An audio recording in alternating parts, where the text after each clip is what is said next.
Глава 1. Намерение. Откуда берутся сновидения? Неужели они являются лишь продуктом воображения человеческого разума? Что общего между сновидением и реальностью?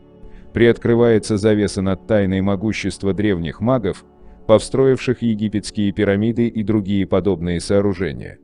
Ваши возможности ограничены только вашим намерением. Пробуждение во сне в этой главе мы уже ближе подходим к разрешению загадки смотрителя. Почему мы можем выбирать все, что захотим, и как это делать? Один из ключей к разгадке лежит в явлении, которое мы называем сновидением. Во сне человек проводит треть своей жизни. Все, что происходит с ним в этом пограничном состоянии, до сих пор покрыто тайной. К сожалению, научные исследования в этой области мало что объясняют. Философские трактовки тоже бросаются из одной крайности в другую. Одни говорят, что сновидение – это иллюзии, другие утверждают, что даже сама наша жизнь есть не что иное, как сон. Кто же здесь прав? В рамках модели трансерфинга ни те, ни другие. Но начнем по порядку.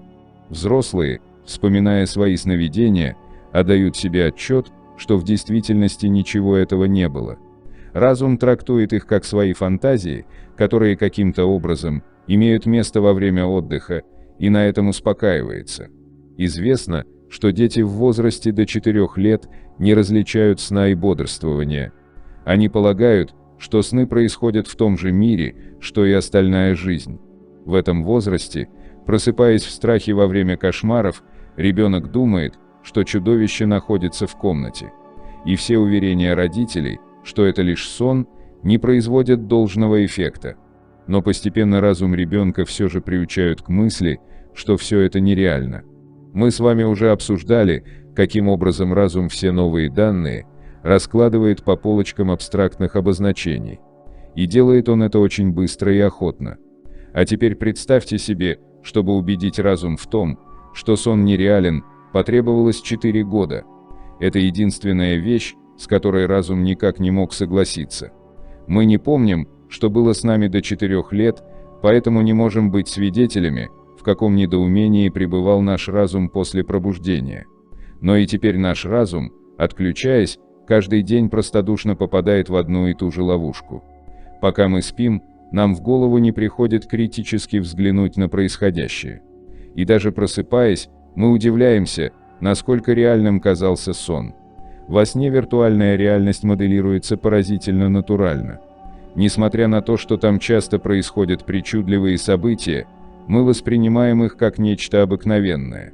Такая способность основана на привычке разума находить всему объяснение. Если приходится замечать или переживать что-то необычное, то мы в любой момент способны это рационализировать. Да и потом в сознательном состоянии мы не привыкли подвергать сомнению реальность происходящего. Поэтому и во сне мы по инерции воспринимаем все как само собой разумеющееся. Разум привык контролировать ситуации.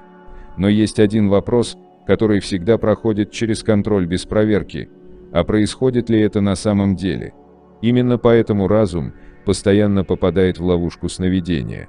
Но иногда, если повезет, случается чудо, и мы осознаем, что спим. Чаще всего это происходит, когда снится что-то совсем невероятное или слишком уж досаждает кошмар. Тогда контроль разума восстанавливается, и мы соображаем, что делать дальше. В таком случае бессознательный сон превращается в осознанное сновидение. В осознанном сновидении человек участвует в виртуальной игре и понимает, что это всего лишь сон. Если с вами такого ни разу не случалось, и вы слышите об этом в первый раз, не сомневайтесь, это не фантазия. Осознанным сновидениям посвящено много книг, и в мире есть любители, которые занимаются этой практикой постоянно. А вы не хотите попробовать? Да, осознанное сновидение действительно можно вызвать намеренно. Для этого необходимо приучить разум задаваться вопросом: а происходит ли это на самом деле? Сделать это не так сложно, если вы действительно этого хотите.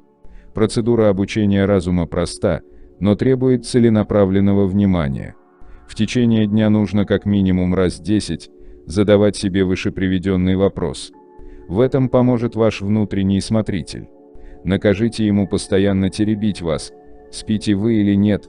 Отвечать на вопрос надо максимально осознанно, чтобы это был действительно контроль, а не рутинная процедура. Встрепенитесь, осмотритесь, оцените ситуацию.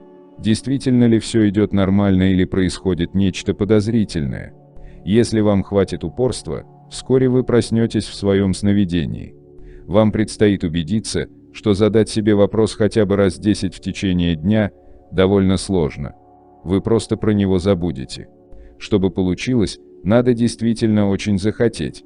В зависимости от силы вашего намерения осознанное сновидение может к вам прийти через несколько дней, а может, через несколько месяцев. Если у вас дома есть часы с боем, они могут вам помочь. В течение дня, всякий раз, как часы бьют, включайте своего смотрителя, чтобы он спросил вас, спите вы или нет. Бой часов станет якорем, зацепкой за осознанность. Во сне, если вы услышите бой часов, вы по привычке растормошите своего смотрителя, а он пробудит ваш разум. Можно найти и другие зацепки при условии, что во время сна вы сможете их услышать. Не стоит только привязывать вопрос к сигналам, которые не сможете слышать во сне. Например, если вы привязываете свой вопрос к звонку телефона, то не сможете задать себе этот вопрос во сне до тех пор, пока вам не приснится телефонный звонок. В общем, принцип состоит в том, чтобы выработать привычку, постоянно задавать себе вопрос о реальности происходящего. Отвечайте на вопрос не машинально, а осознанно. Для многих сновидцев фактором, пробуждающим осознанность, является распознавание во сне аномалий, несоответствий и странностей. В большинстве случаев такие вещи не замечаются и воспринимаются спящим как вполне нормальное явление. Именно поэтому следует приучить себя критически оценивать ситуацию и отвечать на вопрос добросовестно. Для чего? Во-первых, это, по крайней мере, интересно и весело, когда сон не просто случается, а вы сами осознанно играете в его виртуальную игру. Это уже не фантастика про виртуальную реальность. Никакая компьютерная игра не сравнится с тем, что вы можете делать в осознанном сновидении. А делать можно все, что только придет в голову. Когда во сне возникает нежелательная ситуация, ее легко исправить небольшим усилием воли. Допустим, снится кошмар, вас кто-то преследует, и вы никак не можете от него избавиться. Если вам кажется, что все происходит на самом деле, то будет трудно избавиться от преследователя. Но стоит осознать, что это всего лишь сон, вы скорее всего попытаетесь проснуться, и это обычно с трудом, но удается. Однако есть гораздо более эффективный и интересный способ. Если вы осознали, что это сон, достаточно посмотреть на преследователя и только подумать: провались, сгинь, пропади, испарись. Преследователь сразу же исчезнет. Вы даже можете его мысленно поднять в воздух и заставить кувыркаться. Во сне человек способен полностью контролировать все, что происходит, при выполнении двух простых условий. Во-первых, он должен осознать, что это сон. Во-вторых, он должен знать, что здесь можно делать все, что угодно. Например, вы проснулись во сне и захотели полетать. Нет ничего проще, достаточно одного намерения. Здесь очень четко проявляется разница между желанием и намерением. Просто желание подняться в воздух ничего не даст, как наяву, так и во сне. Взять, к примеру, желание поднять руку. Вы говорите себе, что хотите поднять руку, однако пока не делаете этого. А вот просто берете и поднимаете руку. Желание трансформировалось в действие. Вы не размышляете о том, как будете поднимать руку, а просто делаете это.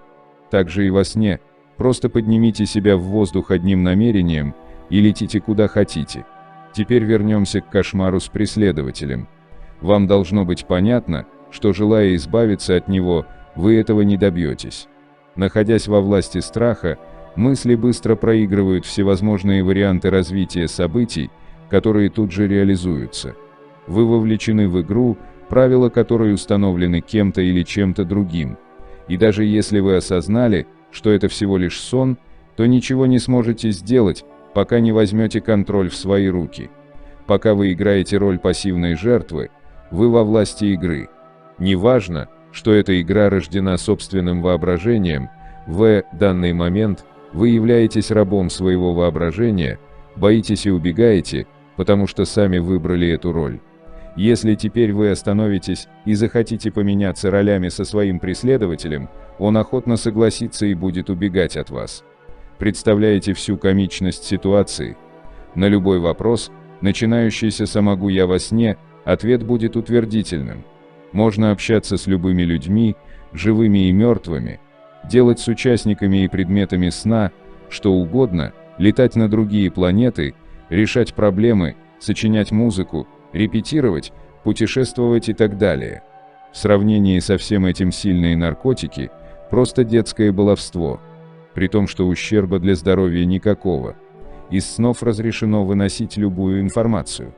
Невозможно только одно – вынести материальный предмет в реальность. Во всяком случае, лично мне о таких явлениях ничего не известно. Если вы не помните, что вам снилось, определите, в каком направлении лежите. Спать лучше всего головой на север.